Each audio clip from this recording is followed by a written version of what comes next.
Ei, pessoal!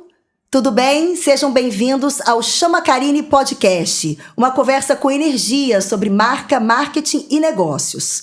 Eu sou a Karine Cardoso e trabalho com estratégias para as marcas, com consultoria e treinamentos a partir da metodologia Marca com Energia. Essa primeira temporada será uma conversa livre e leve sobre liderança em marketing e cultura organizacional. Branding, gente, é uma questão de cultura e a gente vai falar sobre isso agora. Bom, você pode acompanhar esse podcast pelas redes sociais, @Karine Cardoso, pelo canal do YouTube e pelos canais do WhatsApp. Eu já nem sei mais, gente, é tanto canal que eu já tô até perdida, hein? Vamos lá. Eu tenho aqui a honra de receber a Kátia Vasconcelos. Ela é muita coisa, só que ela é minha amiga. Ai, que honra te receber aqui. Que maravilhosa. Kátia Vasconcelos é diretora de Pesquisa e Desenvolvimento e RH na Hopen Consultoria. Eu não vou falar mais sobre ela não, gente, porque eu sou muito fã, tá? Eu babo mesmo o ovo dela, eu aprendo muito com ela, aprendi já demais com ela e sei que eu vou sempre aprender. Ela vai falar sobre ela. Kátia Vasconcelos, seja bem-vinda ao Chama Karine. Ei, Karine, bom dia, boa tarde ou boa noite para quem estiver ouvindo. Pra gente é uma linda manhã, né, de uma sexta-feira. Eu tô super feliz de estar aqui. Eu acho que nem preciso me apresentar mais, porque você já me apresentou com o meu maior título. Eu sou sua amiga. Tudo. Que delícia. É tudo, você é tudo. Obrigada, tá? Sei que sua agenda é muito acelerada. Você está sempre em reuniões, aí toda organizada, toda dentro das empresas. Então, acho que a gente tem uma conversa aqui boa hoje, hein? Tá certo. A galera vai aprender muito, né? Acho que sim, né? A gente espera compartilhar. Eu acho que sim. Mas você quer que eu fale um pouquinho de mim? Eu quero que você fale um pouquinho da Kátia Vasconcelos, que não está no LinkedIn. Tá certo. Bom, Karine, eu sou uma carioca, mas radicada no Espírito Santo há 22 anos. Esse é o estado que eu escolhi para viver. Eu acabei chegando aqui por motivo de trabalho, então lá no LinkedIn diz, né, que eu cheguei no Espírito Santo em 2001 para trabalhar na então Aracruz Celulose. E fiz uma aposta naquela época de vir para o Espírito Santo, porque para mim era muito importante residir num lugar onde eu me sentia mais segura para viver e para educar o meu filho, né? Eu sou casada há 34 anos com o mesmo marido, Karine. Opa, que coisa boa, né? Tenho um filho de 31 anos, tenho um neto de 10 anos de idade. Ai, que delícia, e que Vicente. é uma criança que hoje vive com a gente, né? E que nos últimos 3 anos e meio tem me ensinado a ser mãe de novo, ou maternar de novo, porque uma das minhas tarefas com ele é poder ser, nesse dia a dia, essa figura feminina, né? Na vida dele. Sou uma pessoa que, desde que eu me entendo por gente, trabalhei de forma voluntária, então passei e continuo atuando em algumas instituições. Em uma delas eu tenho muito orgulho, 2 delas, na verdade, eu tenho muito orgulho de citar, porque eu acho que fala um pouco da minha história. Uma delas é o IOB, o Instituto Oportunidade Brasil, onde eu atuo hoje no Comitê Estratégico. O IOB é uma instituição que trabalha para a inserção de jovens negros no mercado de trabalho. Que sensacional, Kátia. Essa é uma novidade para mim, tá? Você não sabia? Eu não sabia. E o IOB é uma ainda, instituição capixaba, isso. Que foi criada, aqui no Espírito Santo, presidida pela Verônica, que é uma executiva de mercado e que em um determinado momento decidiu direcionar todos os seus esforços para a criação dessa instituição, né? E eu tive a honra de ser convidada para o comitê estratégico, então para mim é muito importante estar lá e fala um pouco dessa minha própria trajetória, né? Porque como uma mulher que vem cada dia mais se reconhecendo como uma mulher negra, porque foi, eu digo, embranquiçada, né? Por toda essa trajetória, até pelos lugares que eu passei, mas agora reconhecendo inclusive obstáculos que vivi, tenho tentado, né, lá, por meio do meu trabalho voluntário, ajudar a abrir espaços para essa juventude, né, meninos e meninas. E o outro trabalho voluntário é o Hub de Gente, que fala sobre as transformações do mundo do trabalho e como é que a gente lida com isso tudo. Então, eu trago essas duas instituições voluntárias porque eu acho que elas representam muito todas essas transformações que eu venho vivendo ao longo desses mais de 30 anos no mercado de trabalho e atuando na área de recursos humanos e colocando junto tudo que eu aprendi, continuo aprendendo, fui estudar, enfim, né, seja na carreira docente, na carreira consultiva, na carreira executiva ou técnica, né? Agora, quem quiser saber, então, por onde que eu passei, o que eu estudei, vê lá no LinkedIn. Aí agora, depois da gente entender, assim, de onde que vem toda a sua sensibilidade para as pessoas, né? De toda essa sua trajetória que é linda. Você ainda está trazendo essa novidade do IOB, que eu estou super curiosa. Depois, mais tarde, vou querer saber mais sobre isso, vou pesquisar. E, Kátia, sabe o que eu vejo sempre em você? Eu vejo que você potencializa as pessoas. Sua área sempre foi recursos humanos, ou área de gente, né? Que hoje a gente fala mais desse jeito. Eu costumo falar que branding é uma construção de dentro para fora. Não é uma construção que acontece na área de marketing, unicamente ali pelo setor de marketing. Se for assim, provavelmente vai ficar raso, né? E aí, como é de dentro para fora, depende de pessoas. E eu quero muito ouvir você nesse sentido do quanto que você viu e vê na sua carreira profissional as pessoas, de fato, fazendo parte da representação das marcas, né? Como que é isso? Você acredita nisso também? Eu acredito e acho que é um caminho sem volta, né? Porque a gente está discutindo aqui a questão da marca, mas se a gente fosse discutir o processo, a produção, a entrega de um serviço, seja qual for a questão de negócios, a gente está em um momento da nossa vida onde ficou, de fato, evidente que são pessoas no centro. Eu tenho dito assim, que se a gente não considerar o fator humano como o fator central para o desenvolvimento das sociedades, a vida não vai dar certo daqui para frente, né? E aí talvez assim não faça nem sentido a gente olhar para trás para tentar entender assim, mas a gente veio até aqui e nunca precisamos considerar tantas dimensões humanas como consideramos hoje. Tá tudo certo. Né? A gente chegou até aqui, mas tudo que nos trouxe até aqui não vai nos assegurar o para lá, né?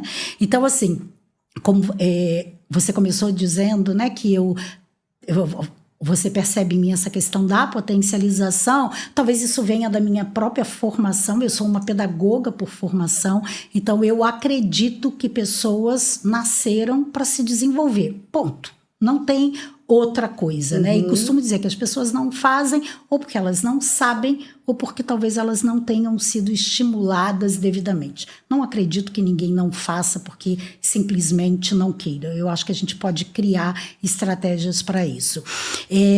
Mas eu sou uma educadora que atuou por muitos anos dentro de organizações com adultos, né, e não com crianças, e pensando em adultos entregando resultados.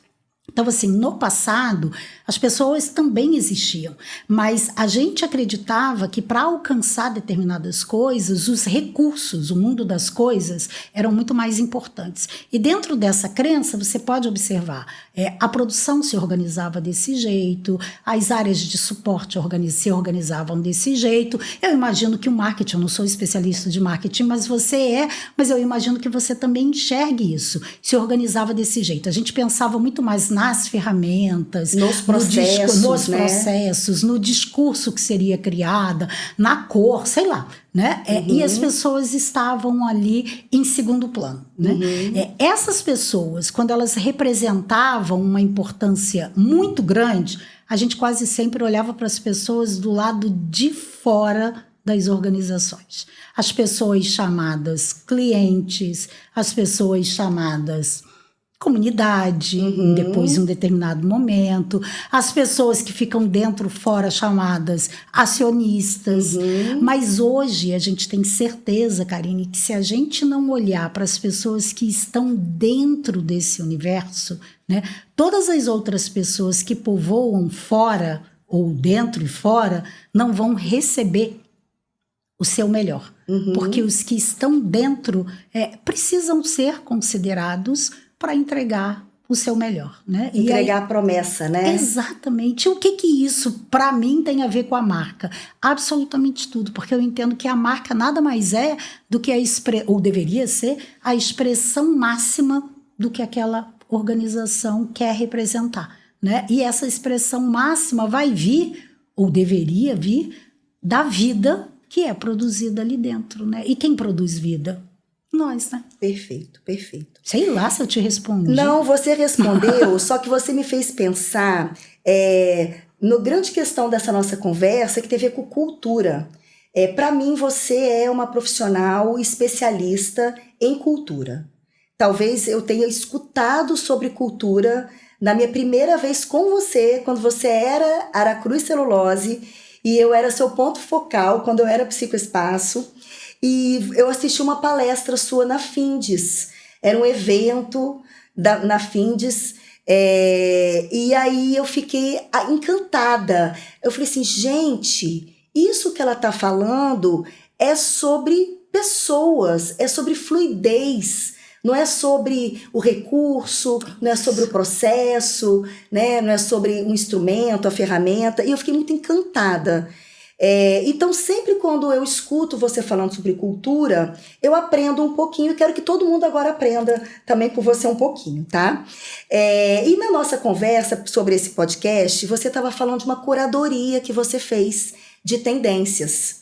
Eu quero que você conte um pouco pra gente o que você viu nessa curadoria sobre cultura organizacional, pra gente falar novamente desse maior desafio que é a construção de marcas de dentro para fora. Te conto sim, Karine, e conto para todo mundo, né? Sem dúvida nenhuma, a cultura penso também que seja a maior expressão do que, para que e como uma organização existe e como vem fazendo com que essa existência extrapole os muros, né? No passado, e assim, foi muito trazido uma ideia de que a cultura era algo que a gente podia manipular. Manipular no sentido de que, deixa eu definir aqui como que é essa minha cultura, vamos manter essa cultura única para todo mundo, sabe aquela história de vamos bater um bumbo único e vamos deixar que as pessoas sigam. E de tipo, novo, séria, cultura também séria, assim, tipo Ford. E assim, né, ela trazendo todos os elementos do que nós somos, mas muito no sentido de que um grupo pensa o que é essa cultura, define, organiza, traduz e dissemina, né? E se você olha aí, nos últimos 30 anos, a gente trabalhou muito dentro dessa perspectiva. Entretanto, assim, já existem pesquisas também de mais de 30 anos que mostram um outro lado dessa compreensão, de que a cultura, mais do que uma coisa única, a gente deveria falar de culturas, né? De microculturas que existem em qualquer organização, seja essa organização a empresa que a gente trabalha ou a casa da gente, né? Quando você pensa em um grupo social qualquer, a igreja, um grupo de futebol, enfim, não importa, um grupo esportivo qualquer, ali existem pessoas e existem características diferentes e que podem, não necessariamente e preferencialmente, se manifestar de uma única forma.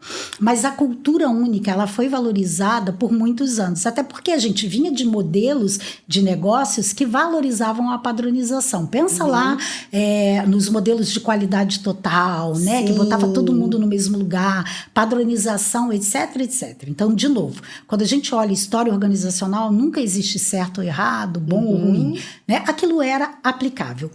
E o que isso tem a ver com o estudo de tendências, que eu acabei de fazer, um relatório que a gente agora começa a divulgar, foi feito lá dentro dos meus esforços da Diretoria de Pesquisa e Desenvolvimento da Hopper. Após a leitura de 7 relatórios internacionais e 1 nacional, onde apontam aí as grandes tendências da sociedade, como essas tendências impactam o mundo do trabalho, eu fui tentar encontrar algumas convergências nesses relatórios. E um ponto de convergência é a cultura. né? Vários desses relatórios indicando assim que para a gente conseguir navegar nesse mundo de tantas transformações tecnológicas, transformações ambientais, transformações socioeconômicas, é fundamental que a gente olhe para alguns dos elementos. E aí tem vários, eu nem vou me deter a eles aqui. E vou trazer o que é o nosso ponto.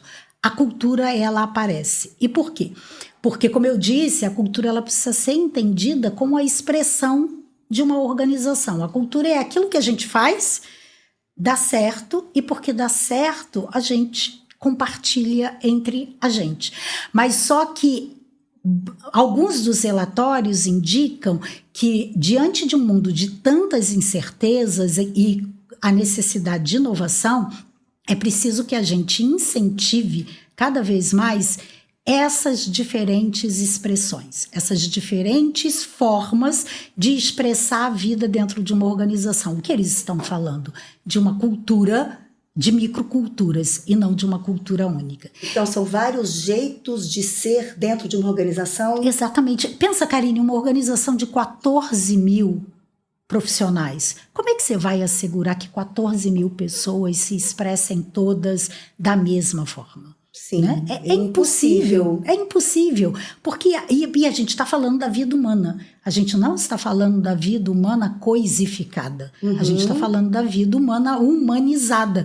Então, cada uma dessas pessoas tem uma forma de se expressar. E aí pode pensar assim, Kátia, mas como é que uma organização, um único CNPJ, pode trabalhar atendendo a 14 mil CPFs? É verdade, não pode. E é por isso que você tem as convergências de microgrupos. Então, talvez você tenha lá o a microcultura de um determinado departamento, de um determinado grupo, de uma determinada categoria profissional, enfim, né? A microcultura. Eu estou achando isso tão sensacional que a minha cabeça de marca já está pensando assim, um departamento numa empresa pode ser construído como uma marca. Porque, assim, existe a empresa inteira, né, com todo o seu propósito, sua estratégia, mas aí a área de recursos humanos, ela tem uma identidade que tem a ver com essa microcultura. Sim. Né? A área de logística financeira, marketing, tem outras identidades. Isso faz as pessoas querer participar de processos internos. Poxa, eu me identifico muito mais com aquele jeito de ser, né, daquela área, daquela liderança. Tem a ver isso com microcultura? Tem tudo a ver. E tem um relatório, um dos relatórios que eu li, que é o relatório da Gartner, que traz aí 5 prioridades para as lideranças de RH. Quando aborda a cultura, Karine, eles dizem assim, por muito tempo a gente trabalhou compreendendo que cultura era aprendida por osmose. Sabe aquela coisa assim? Deixa na parede, tá escrito, né? Vai entrar. E eles dizem assim, é tempo de abandonar a compreensão de que a cultura se dá por osmose para ser por conexão. Cara, que fantástico. E aí a gente de fato abandona a humanificação para a humanização, né? É por conexão. Como é que você se conecta com alguma coisa? E penso que na sua área de especialização, todos os esforços do marketing, da marca, não é para gerar conexão. Exatamente. E aí, nesse sentido, geralmente a área de marketing está falando da conexão emocional com o cliente final, com o consumidor, né, com públicos de interesses. E quando a gente fala em área de recursos humanos, a gente está falando da conexão com o público interno. E aí eu quero que você fale da sua experiência e da sua visão sobre essa temática, que é o casamento do RH com marketing, que eu acredito muito, eu acho que as empresas ganham muito inteligência emocional, né, quando elas casam RH com marketing. Mas eu quero ouvir a sua experiência nisso e qual é a sua opinião. Eu acredito já há bastante tempo que esse é um casamento que já deveria estar existindo há muito tempo. E regado de novo, e replantado, o tempo inteiro, repensado, de longa relação. E por quê, Karine?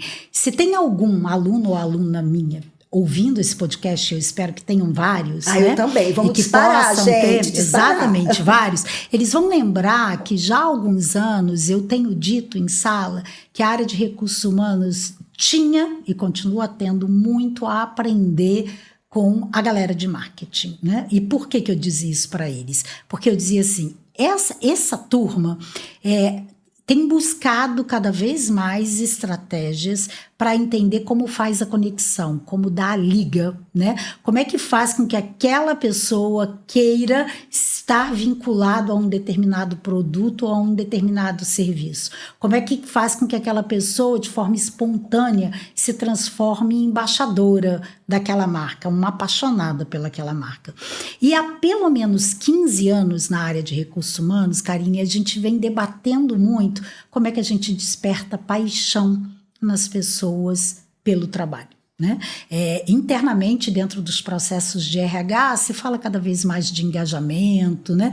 Eu digo que eu faço parte de uma geração de profissionais que viu a discussão da satisfação migrar para o comprometimento, depois migrar para o engajamento, mas até hoje, a gente, por mais que entenda que não é mais possível, a gente tenta sustentar uma imagem que eu digo que assim, a gente devia abandonar ela de vez, que é a história do fulano ou fulana precisa vestir a camisa. Ninguém precisa nada. Nada. Não é? Porque a gente não quer que alguém coloque algo sobre o seu corpo. A gente quer que as pessoas expressem de dentro para fora a sua conexão com aquilo. Então, não é no físico, não é na camisa. Porque ao longo dos anos, sim, as pessoas vestiram camisas, né? Mas isso não representou 100%. E a gente fica correndo atrás de indicadores cada vez mais altos. Quando eu digo que tem total conexão, porque eu entendo que o teu cliente, lá na ponta, ele de fato vai se encantar com aquela marca. Se o meu cliente, eu vou falar para dentro, o meu profissional, estiver encantado com as condições de trabalho que ele recebe, com o trabalho que ele faz, se compreende o que faz e queira contar isso para quem está para o lado, queira contar isso para os seus vizinhos, que tenha orgulho do que faz, que entenda o que faz, né? E isso seja tão contagiante que quem está lá fora consegue perceber. Aí sim rola a conexão. Porque aí assim, essa é a empresa que eu quero consumir, essa é a empresa que eu quero estar, inclusive, que outros que estão lá fora, além de cliente do seu produto ou do seu serviço, queira vir trabalhar comigo, por exemplo. E aí a gente fala de marca empregadora. Exatamente. Né? Que é o que você está falando, né? Como que você vai conectar o jeito da empresa ser, fazer, pensar com aqueles possíveis candidatos, com a sociedade e com quem está dentro de casa, né? Também, assim. Você acha que esse discurso de marca empregadora hoje é uma moda ou que isso, de fato, está sendo um debate profundo nas organizações? Eu queria acreditar que não é aquela moda do consumo rápido, sabe? Aquela moda que você vai vestir somente nessa estação e vai jogar fora. Mas eu também costumo dizer que nós, da área de negócios, adoramos uns termos assim, para ficar bacana, para ficar bonito, para demonstrar modernidade. Isso, exatamente. Modernidade. Nesse sentido, pode ser até que exista e que tenham pessoas que consumam por conta disso. Mas essas vão ficando pelo caminho e aí fazendo paralelo, né? Organizações que se atrelarem a isso por uma moda de uma estação e, de fato, não levarem isso para uma reflexão mais profunda e, acima de tudo, transformações na sua prática, perdem a chance de aperfeiçoamento e, mais do que isso, podem perder a história, né? Sabe, perder o ritmo da história. Mas seja com o nome de marca empregador ou qualquer outra que já foi criada ou que esteja para ser criada, a gente precisa entender assim, hoje é um desafio enorme, e os dados têm mostrado isso. Esse estudo de tendências que eu fiz, Karine, além de ler relatórios, eu conversei com algumas pessoas que dirigem as áreas de recursos humanos de empresas aqui que têm atuação no estado e fora do estado. Conversei com 7 pessoas. E essas lideranças indicaram para mim que um dos grandes desafios é fazer com que as pessoas queiram ficar. Assim como atrair outras, né? E o que eu quero dizer com isso, então? Que seja discutindo o título marca empregador ou qualquer outra coisa, a gente precisa se conscientizar que hoje é um enorme desafio cultivar as relações para que as pessoas queiram entrar e permanecer. Perfeito. E eu acho que o grande desafio hoje está naquilo que muitas vezes as empresas não aprenderam antes, porque era uma outra época. Ou porque a gente acreditava que aquilo dava conta. Né? Que talvez a produtividade ou aquele CNPJ, né, desse conta, só que hoje está tudo tão complexo, hoje tem tantos nichos, tem tantos fragmentos, né? E aí, o que novas gerações desejam? Desejam trabalhar em empresas que realmente eles se conectem, né? E eles querem ficar ali enquanto fizer sentido para eles e para a empresa também, né? Então, essa coisa da produção do sentido dentro de casa, para que se produza o sentido fora de casa na construção de marca, eu vejo isso muito real e muito verdadeiro. E adoro, assim, quando eu escuto você, eu aprendo, eu tô tendo uma aula aqui. Tô apaixonada, tô encantada. Gente, todas as vezes que eu escuto a Kátia, eu quero mais, tá?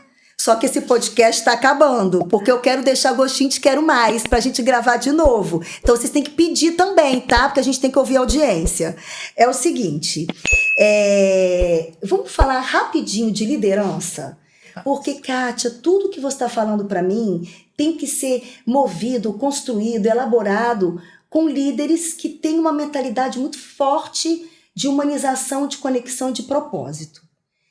No mundo de hoje, que tudo é indicador de desempenho, que eles ficam trancados em sala para aprovar relatórios, para avaliar os indicadores, como que você vê na prática esse exercício dessa liderança humanizada? Acho que esse desafio, na verdade, ele sempre existiu, porque desde que o mundo empresarial é mundo empresarial, meta sempre existiu, pressão sempre existiu, é claro que ela foi se intensificando. Isso. Eu digo que nos dias atuais, Karine, é extremamente desafiador continuar exercendo um papel que sempre existiu, porque ela se dá num ambiente diferente, de mais velocidade, de mais intensidade das transformações. Eu liderei por muitos anos equipes, mas eu sempre tive elas sobre os meus olhos. Hoje eu lidero equipe num trabalho remoto, né? E você não tem mais controle, você não é... A gente acreditava que a gente era dono do tempo e do corpo daquela pessoa. E hoje isso, na verdade, não é possível. E como é que eu faço com que as pessoas entreguem e queiram fazer o seu melhor? Conectando elas, né? Dando sentido ao que elas estão fazendo. Eu costumo dizer assim, eu não conheço ninguém, e se você conhece, me apresente, por favor, que dá o seu melhor sem receber o melhor. E o que a gente quer? A gente quer, de uma maneira em geral, respeito, né? Condições de trabalho, compreensão do que está sendo feito. Na pergunta anterior você falou de sentido, né? E eu ia brincar com você dizendo assim, é muito fácil compreender isso. Eu venho de uma geração que se eu tivesse que escovar os dentes, por exemplo, eu sempre gosto de trazer coisas simples para a gente ver que é mais simples do que a gente imagina. O meu pai ou a minha mãe dizia, vai escovar o dente. E aí de mim se perguntasse por que eu tinha que escovar o dente. Eu só tinha que escovar o dente. Você é mãe de adolescentes e eu tenho um que está entrando na pré-adolescência, o Vicente. Para poder convencê-lo, imagino que você tenha feito isso com os seus, para escovar o dente, você não tinha que explicar o porquê, teve marionete, você tinha que cantar musiquinha. Total. Né? Mostrar exemplo, né? Então mostra como você escova o seu dente, para eu saber se eu tenho que escovar o meu assim também. Karine, você deu o que a eles dois? Sentido. Sim. Né? Propósito. Então, qual é o grande desafio das lideranças hoje, né? Fazer com que o propósito do seu trabalho, inclusive o seu próprio propósito pessoal, seja compreendido para que você possa ter, não liderados ou subordinados, mas para que você possa ter seguidores, né? Que é o grande conceito. Assim, quem é que quer te seguir? Quem é que quer fazer parte do teu sonho? E o teu sonho em um determinado momento do dia, é bater aquela meta, é produzir aquele produto, é entregar aquele serviço, mas aí você tem duas escolhas. Ou você vai sozinho, né? Ou você vai acompanhado.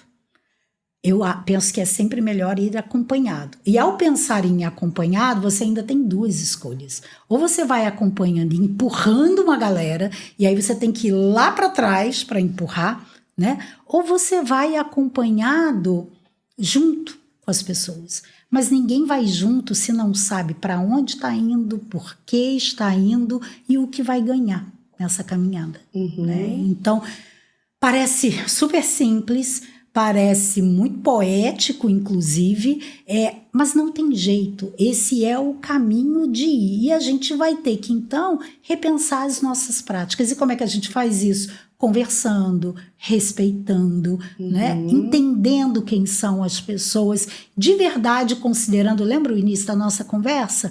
De verdade admitindo que as pessoas são centrais hoje, é o fator decisivo para qualquer organização, seja a padaria de uma portinha, seja a maior organização no nosso estado, no nosso país ou no mundo. Perfeito. As pessoas no centro das tomadas de decisão, as pessoas no centro do coração, né, Kátia? Porque a gente está falando em negócios, mas a gente está falando de gente. De gente. Né? Muito legal. Olha só. Para finalizar, eu quero que você deixe uma mensagem. O que a Kátia Vasconcelos gostaria de gritar para o mundo? E aí eu queria que você deixasse esse grito aqui no podcast. O que eu gostaria de gritar para as pessoas, né? Eu vou até olhar para cá. Respeito. Sabe, Karine, eu penso que respeito é algo que é de graça. A gente não precisa comprar. Não precisa ser empacotado, não precisa virar ferramenta. Eu digo que é a tecnologia mais disponível para todos nós, e todos nós humanos já nascemos com a possibilidade de respeitar. Porque eu penso que se a gente respeita as nossas diferenças, a nossa forma de pensar, o nosso jeito de agir, eu já serei uma pessoa que vai apoiar a diversidade, eu já serei alguém que vai fazer inclusão, consequentemente eu não vou precisar de cota, eu já serei alguém que vou criar conexão com você. Isso falando da vida empresarial. Da vida em sociedade, eu acho que a gente não precisa nem explicar, né? A gente diminui conflitos e não significa que a gente quer ser bonzinho o tempo inteiro, mas até nos momentos de firmeza, quando a gente usa a tecnologia a respeito, a chance de dar certo é bem maior. Então, respeito é bom, né? E deveria ser usado de forma... Acho que não teria valor mais verdadeiro vindo de você depois dessa conversa maravilhosa sobre cultura e sobre gente, né? Pessoal, eu queria só deixar 2 insights aqui para a gente poder estudar mais e aprender mais junto. Marketing e RH podem e devem andar juntos para a construção de conexão emocional que seja verdadeira, de respeito, com respeito, de dentro para fora. E o outro insight é que a gente que trabalha com construção de marca empregadora, a gente precisa estar muito ligado nas tendências do mundo. E nessas tendências do mundo, eu não estou falando de tecnologia, eu estou falando de gente, do principal valor que são as emoções das pessoas. Então, Kátia, eu quero te agradecer demais por esse bate-papo. Eu aprendo demais com você, eu me emociono toda vez que eu te vejo. Eu falo isso com a minha mãe, eu falo, mãe, Kátia, é tudo na vida. Ela é maravilhosa. Eu adoro acompanhar os seus passos, sabe? A sua trajetória. E você é surpreendente. Obrigada, sucesso. Eu que agradeço. Tá? Conte sempre comigo e tenho muita honra de ter você na minha vida. Obrigada. Beijo. Chama a Karina aí, gente, por favor.